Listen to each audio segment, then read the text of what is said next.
Luke is looking for a second date update. He went on a date with Marissa. He'd like to see her again. She's not responding to his calls or texts, and we're going to try to help him out. Hi, Luke. Hey, guys. It's awesome to talk to you. I've been a big fan for a long time now. Well, thank you. We're happy to have you. Can you take us to the beginning? Like, start with how you met Marissa, and then we'll go from there? Yeah, this is actually a little strange for me. I don't usually need a lot of help in the dating department, but this situation, she just got into my head, and it's kind of making me nuts. Interesting. I met Marissa online, and, we decided to finally meet. We had actually been talking for a while, and we just decided to meet up at a park, and when we first met, I could, instantly tell it was just, great vibes. I just knew I wanted to continue the date because it was going to be good, so I decided to take her out to dinner. And we ended up going to Mita's because I wanted to take her somewhere nice. We had some tapas. It was, really, really good. The dinner was great, and the conversation was great, and I felt like we really connected, and I really don't know what happened. We laughed. It was good. So I really thought, something was going to come from this, and I thought she was going to actually invite me in when I dropped her off, but she didn't. She initiated a hug, and that was it. I told her I'd see her again, and she said, great. So I said I'd call her, and I have, and I haven't got any response back, and I don't want to, overbear her with my calling, so I really just don't know what to do at this point. I love the park date. That's kind of neat. Yeah. I mean, we had been talking for a while, and we talked about how much we love the outdoors, so it was kind of like a perfect first meetup. Well, anything else you can think of that might have gone wrong, like anything that could have possibly been misunderstood on the date that would prevent her from calling you back? Does she have pet baggage from a past relationship that she hasn't quite buttoned up? Not that she's told me. As far as I'm concerned, I've been on a lot of dates, and that one was as close to perfect as it can get.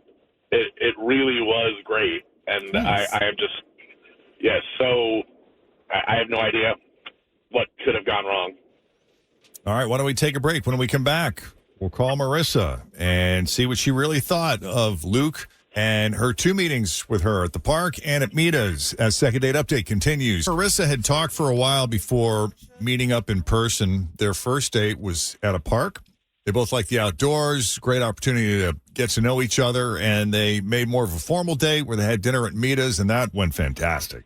Good stuff, good stuff. Great place for a date. So he's confused as to why she's not responding to his texts or phone calls. He's tried to reach out to no avail, and here we are.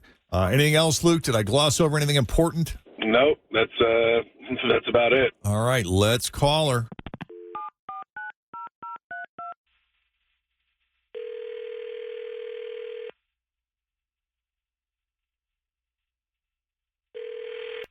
Hello? Hello, Marissa.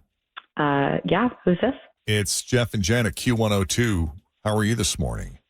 I'm good. Is this going to be second date update? Would that be okay? You're very popular, I mean, I guess so.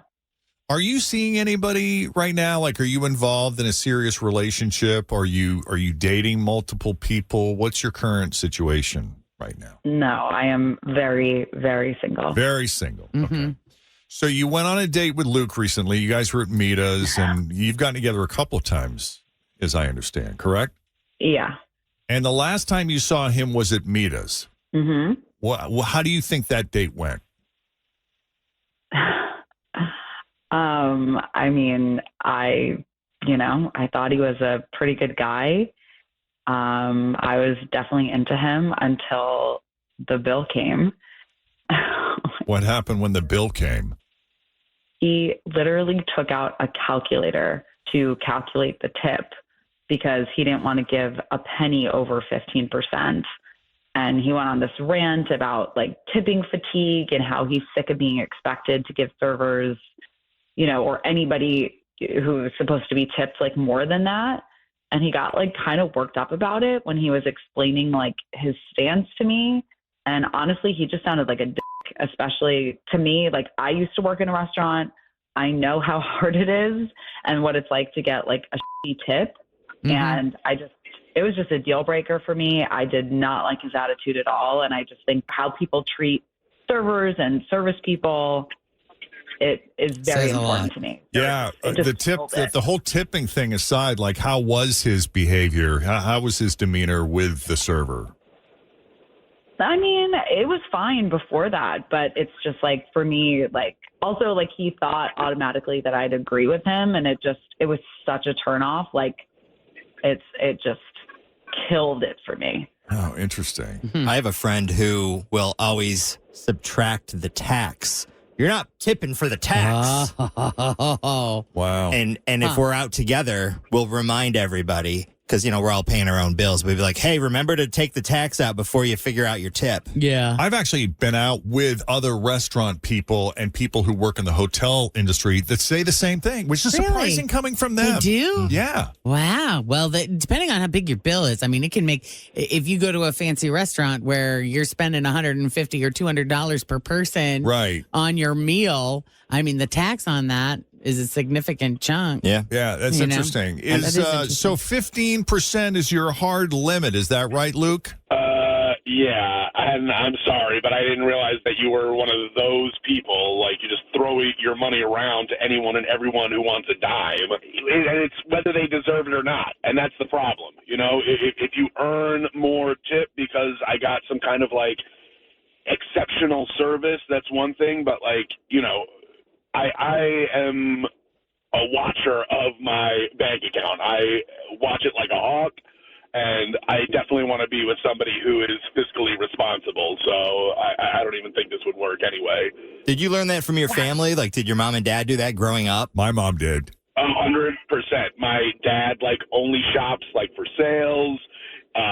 He never pays MSRP. 100%. I learned it from my dad, and it helps me.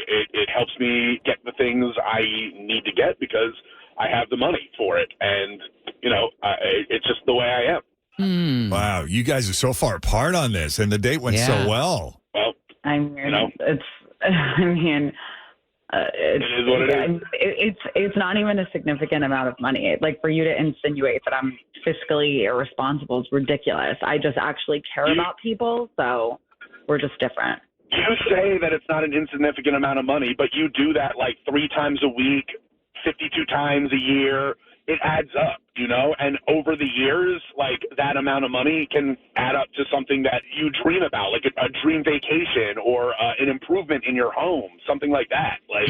That's how I'm always thinking. And if that's not how you think, that's not how you think. And like I said, it just won't work out. I tell you what, my mom was a tough customer. She was very high maintenance. It was like Meg Ryan ordering with her, very specific, I want this on the side, and can you make it this way? And she would send it back if it wasn't perfect. She was always nice and polite. She's just high maintenance. So you better leave a good tip. Right, you would think, but she would never leave more than 15%. And it had to be exceptional service. I was always so embarrassed. I'm like, Mom, you got to leave more than that. Was she one of those people that did it's breakfast, so it's a less percentage? Yes.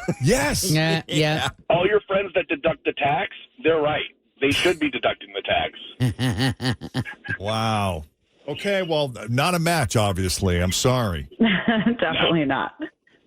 No. Okay. It's a mutual parting of the ways. It's interesting, the deal breakers, though, isn't it? Mm-hmm. My concern would be if he's nickel and diming over a tip, what life would be like living with him on the day-to-day when it came to purchasing anything. Yeah, if he's nickel and diming now, imagine how it'll be when you guys are getting divorced and negotiating a settlement.